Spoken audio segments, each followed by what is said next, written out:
Hey guys.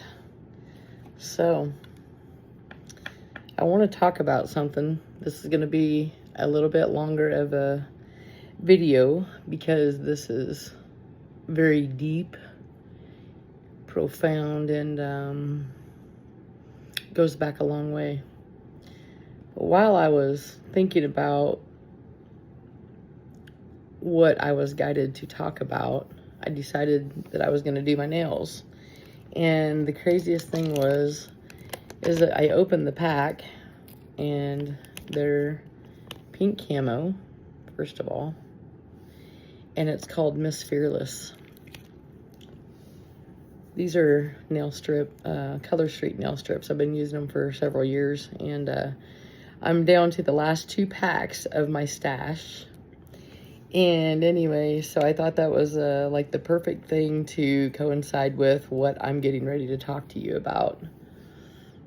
In order to do these, you just clean your nails. I file them, and then I have like the little block that cleans them. And if you have, push your cuticles back.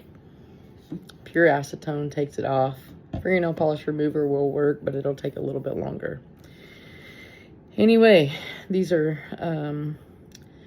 bought from a small business owner, and when I do that, I help them and they help me.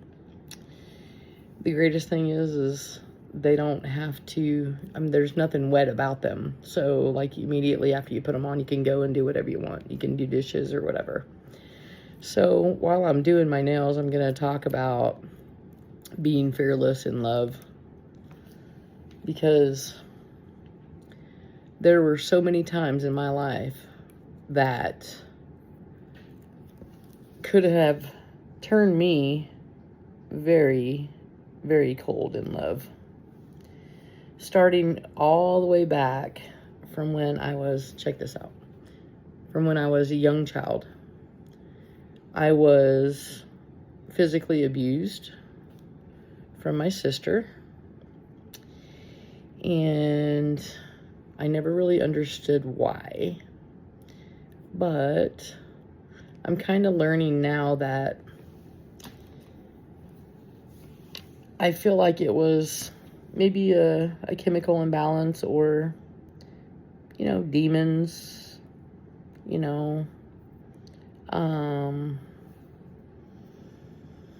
jealousy, I don't know. But what I do know is it wasn't my fault. And there were times in my life that I felt like when things like that were happening to me, that it was my fault. And did I push some buttons? I probably did.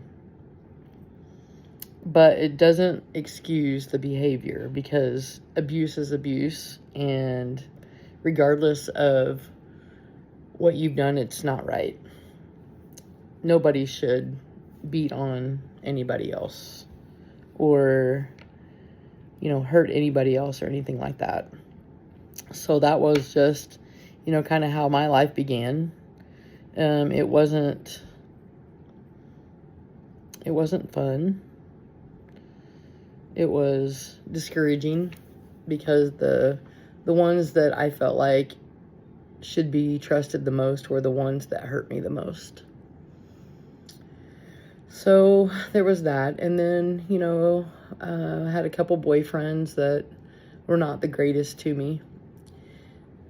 But my real first boyfriend that I moved in with was my first abuser. And to the point where, he spit on me. He threw me downstairs. He hit me with objects. He flipped me off the couch one time.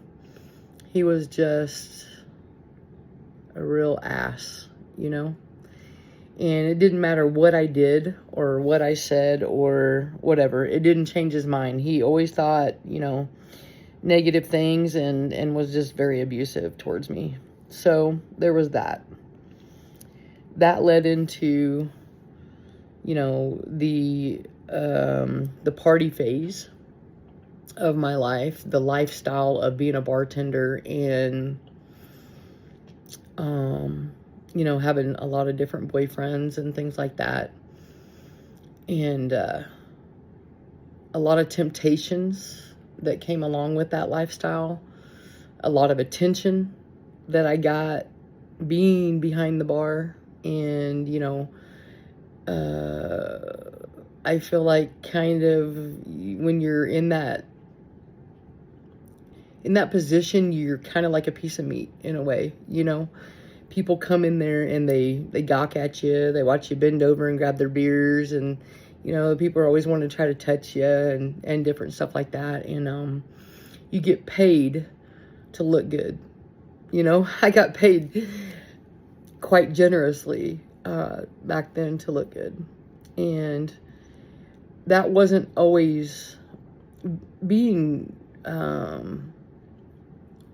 attractive. Hasn't always been a positive in my life. As a matter of fact, it's came against me more than it's been a positive in my life. And so there were times in my life where I didn't wear makeup. I wore ball caps because I wanted to look less attractive so that people wouldn't be attracted to me, so that it wouldn't cause problems in my relationships. Especially working on a job site in my marriage, having, a bunch of male employees and being around other contractors and subcontractors and stuff. I literally would go to work looking the worst I could possibly look, and they would still gawk at me, and I still was uncomfortable to bend over and pick up lumber and things like that, because men are men, they see through all of that.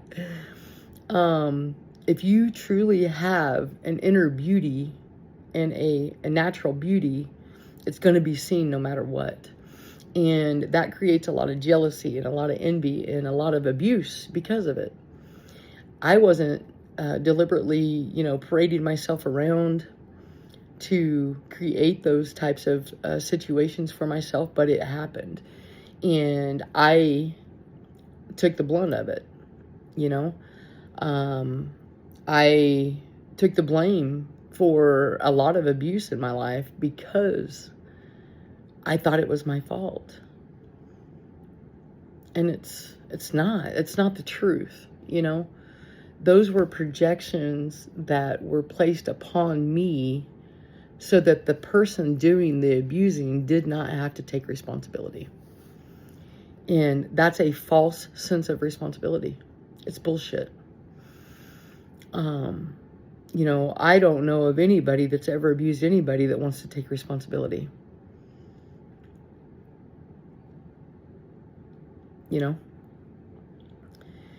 So through my marriage, right before I met my ex-husband, was my second biggest abuser, was the one that pulled the gun and the knife and stuff on me and tried to off me, because he was a narcissist or just a rotten person, whatever. Those two men are now, have since passed of heart attacks. Just saying. They were, when you do bad things to people, to good people, bad things happen. And I'm not saying that was why that happened, but they had a lot of evil in them, and God is only going to put up with that for so long. And then he's just going to take you out. So, that's how I really feel about it. So then, I met my ex-husband. He was my savior in a lot of ways. He taught me a lot of stuff. He also manipulated me quite a bit with religion and spiritual beliefs and a lot of mental stuff. Like, he would use God against me, but then he was doing disgusting stuff that he was lying to me about, that he said he got free from, but he lied and he hid it from me for a long time. That created a fear inside of me to trust anyone. I was with him for 20 years.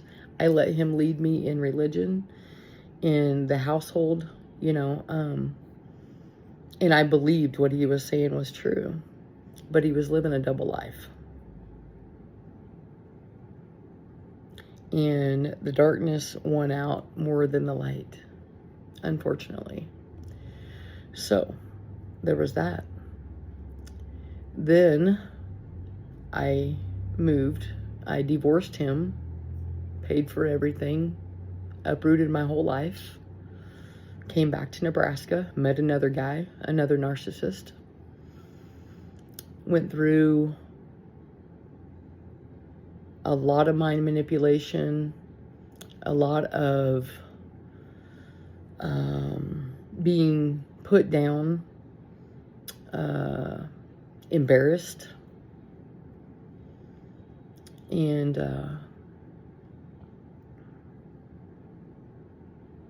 used, abused, talked about. I was led to believe that I wasn't good enough. And that person, in the beginning, told me, I'll never hurt you. I promise. I love you. I want to be with you. I want to marry you. I want to do all these things. Let's do this. Let's do that. You're my best friend. And then shit all over me. I still chose to forgive. And I walked away. I uprooted my life again. Sold my home, quit my job, sold my vehicle, sold my tools, and got the hell out of there. But right before that happened, I met another guy. Oh, I love you. I see myself with you. The whole romantic fairy tale bullshit. And then I woke up to a text one day that said, I can't do this, blah, blah, blah. And I'm going to unfollow you. I'm going to block you. And that was that.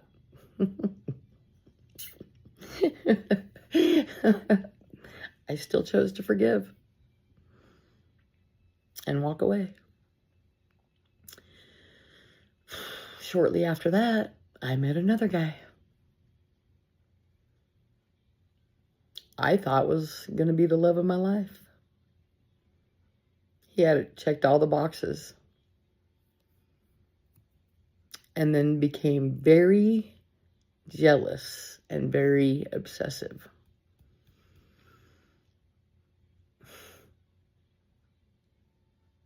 For no reason. Because he didn't want anybody else to talk to me. He didn't want me having any attention from anybody else. And you know that I create a lot of content. He got so furious because there were guys commenting on my reels and my teachings, saying that I was beautiful, blah, blah, blah, that he spun out of control.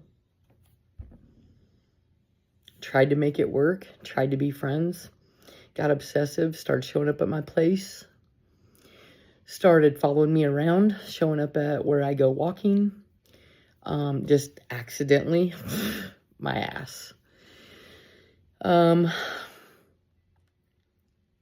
Would show up randomly, knocking on my door. So, I had to uproot my life again and basically run away. I moved myself out to somewhere safe.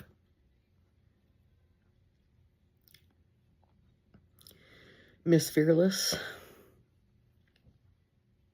I have become Miss Fearless because of all of that.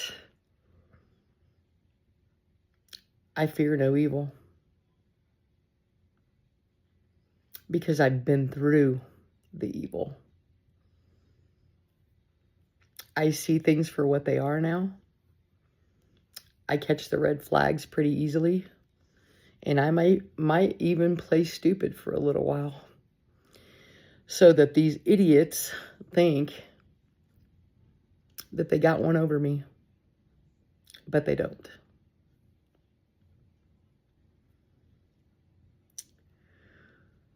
All of this just to tell you that I still believe in love. I still believe it's out there. I still believe in one true love. I still believe there are kind people in the world. Even through it all. Through all that bullshit. All those relationships to tell me otherwise. Satan is a liar. And he uses people to get to you. He will come in to kill, steal, and destroy anything good in your life. And he will use people to do it. All it takes is an open door, an open invitation by ways of alcoholism, addictions, actual addictions. There's only certain words that I can say. Hopefully this doesn't get flagged. That's opening doors for Satan to come in and take over you. Take over your emotions. Take over your thought processes. When you have addictions, that's Satan. To control you, he knows how to push your buttons. And to use you to harm other people. Especially people that are good people. That have a genuine heart to help people in the world to be better people. To help themselves be better people. Because I do that daily.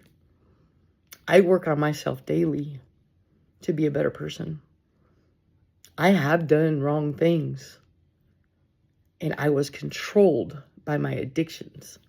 I'm not making any excuses whatsoever. I'm simply saying that was the root of all evil. That was the open door that I opened up to allow him to come and use me to hurt other people. Just like those people hurt me.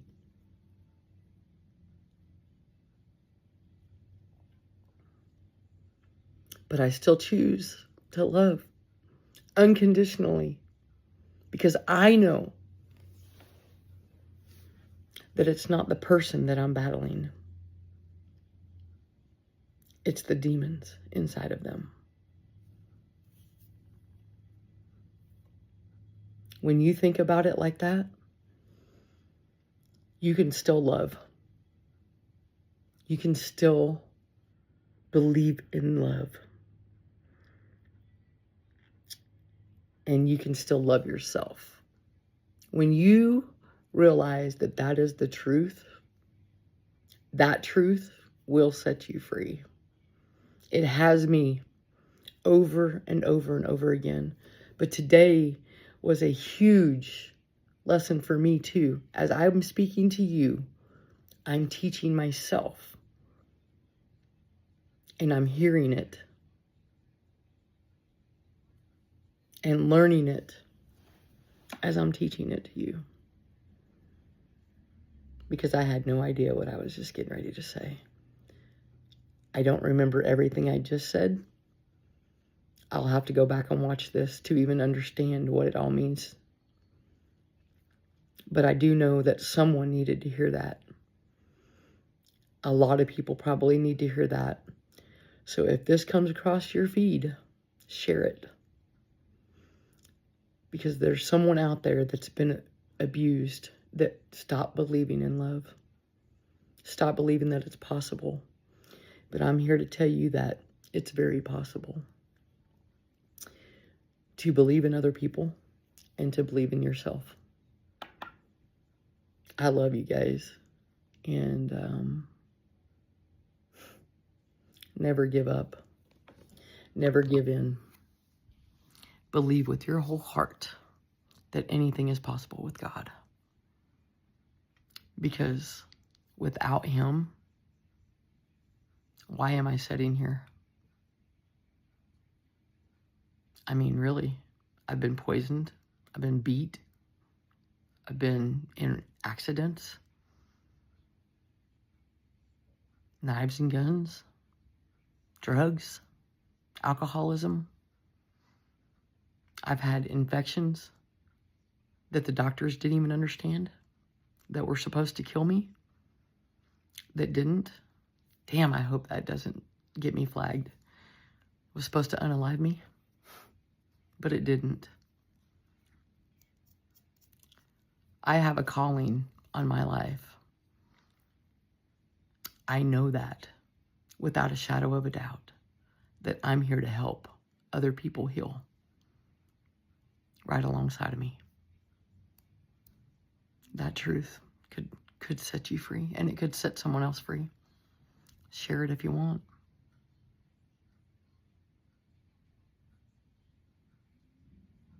I am blessed beyond measure, and I am protected by my angels without a shadow of a doubt. You guys have a great day. Be blessed. And if you're blessed, be a blessing to others. It could change someone's life.